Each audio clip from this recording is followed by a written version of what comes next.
em oração a Deus. Então nós vamos ver que Jesus ele sempre vai fazer as suas escolhas, mas antes ele está fazendo o quê? Orando. Aí já fica uma primeira pergunta para nós nesta noite: estamos orando para fazermos as nossas escolhas? Eu estou falando de orar, não estou só dizendo, Senhor, eu tenho isso aqui, eu te apresento e resolve aí comigo. Não, eu estou falando de orar, que Jesus passou a noite em oração. E vamos ser sinceros, passar a noite em oração, a gente tem que ter muito gás, muita sede para poder realmente estar naquele pique, assim, Senhor, eu vou até o fim. E não é fácil não, não vou mentir não é fácil, né? Mas se a gente se esforçar, a gente consegue.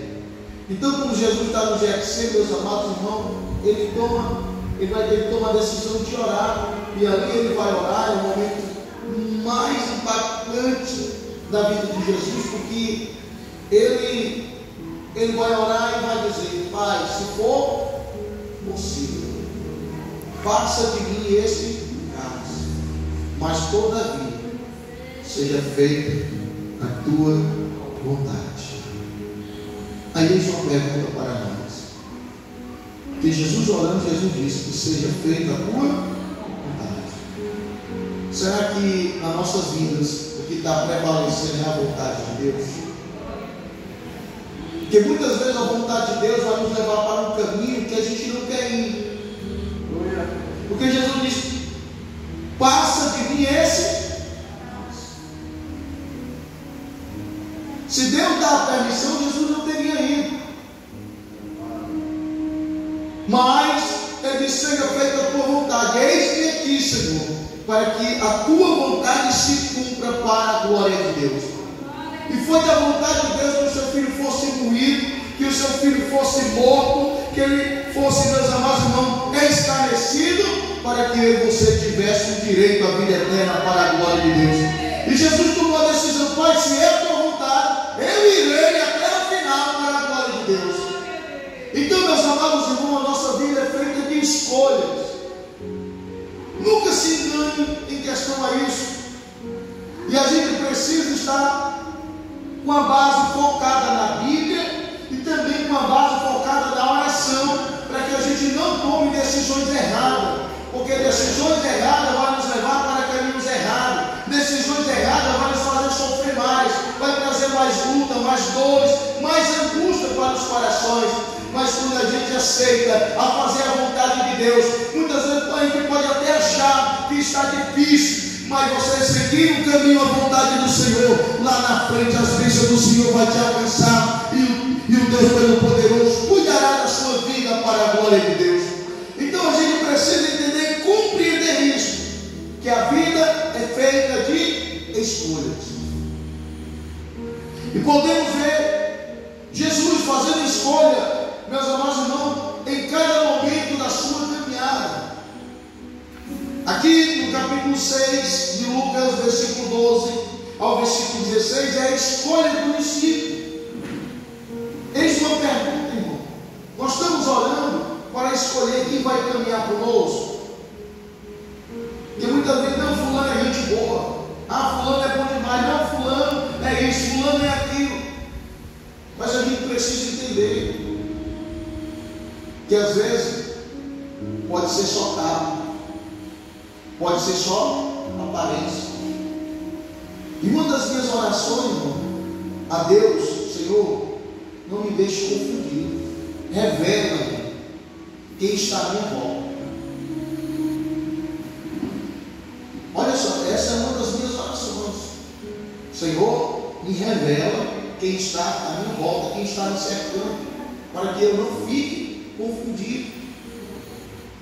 Que a gente precisa entender, irmão, que nós vivemos em tempos difíceis, que nós vivemos em tempos que, aonde, meus amados irmãos, muitos estão dentro da igreja, não são convertidos. Ainda mais quando você realmente fala de conversão, fala de mudança, de transformação, muitos se levantam contra a sua vida. E era aquele que vai dizer: dá certo, vamos mudar mesmo, vamos nos corrigir, vamos fazer a vontade do Senhor. Mas não disse: não, isso daí é assim, não, aquilo ali é assim. Mas muitas vezes é sorrindo para você, dando a mão para você, mas querendo ver a sua terra. Aleluia! E Jesus, antes de ele escolher os 12 discípulos, ele passa a noite em oração. E ele escolheu todos os 12. Foi quem escolheu? O que foi que escolheu? Jesus que escolheu os 12. Foi ou não foi? Jesus. Foi Jesus que escolheu? Aleluia. Mas um deles ainda era o traidor.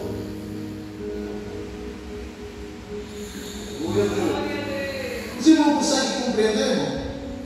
Jesus escolheu os 12, mas um deles o iria trair. Iria vender Jesus por 30 moedas de prata.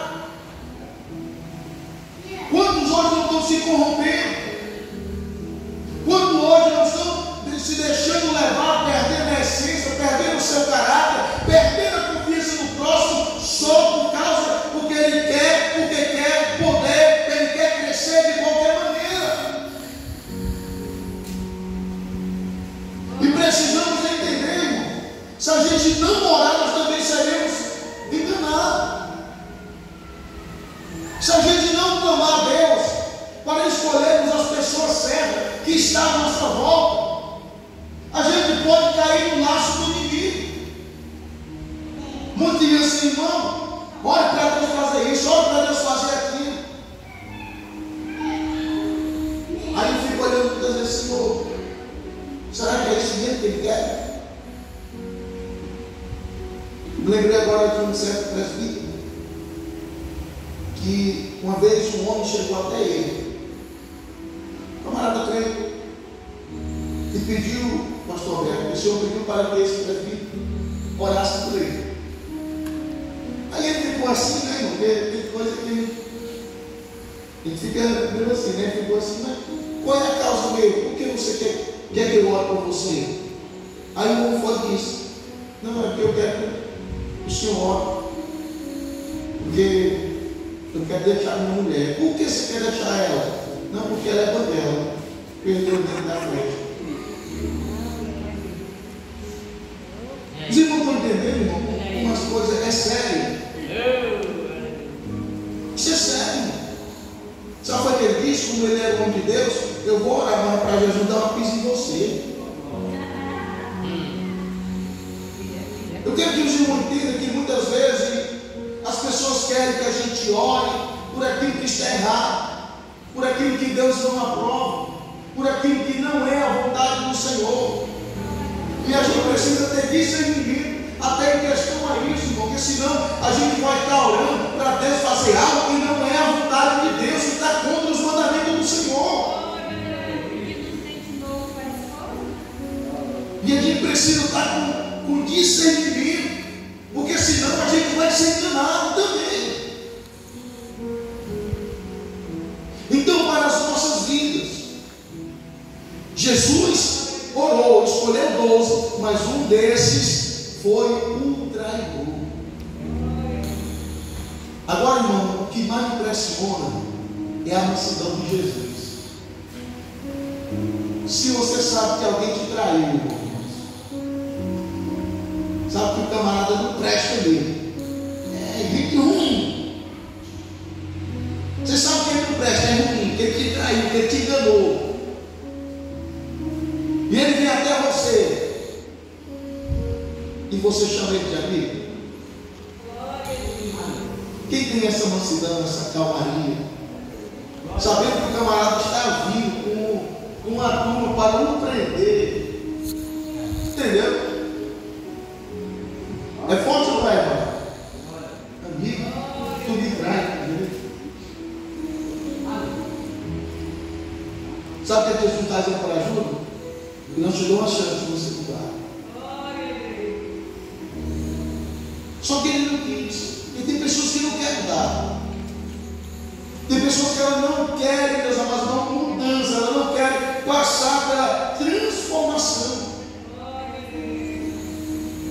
Então, olha só para nossas vidas. Jesus orou, mas assim mesmo, ele escolheu 12, e um desses seria aqueles que queria um trair. Mais interessante é que Jesus sabia que Judas o iria trair. Então, a gente precisa orar, a gente precisa ter discernimento espiritual para que a gente tenha, meus amados irmãos, verdadeiramente discernimento para que a gente não caia no laço do inimigo. E as pessoas que estão à nossa volta, a gente precisa ter discernimento de quem são elas. Nem todo mundo que bate no seu ombro, sorri com você, vai pensar que ela quer saber que a Deus não quer. Mas Jesus orou, passou a noite em oração. E olha só, meus amados irmãos, que a gente vai ver sempre Jesus no movimento de orar.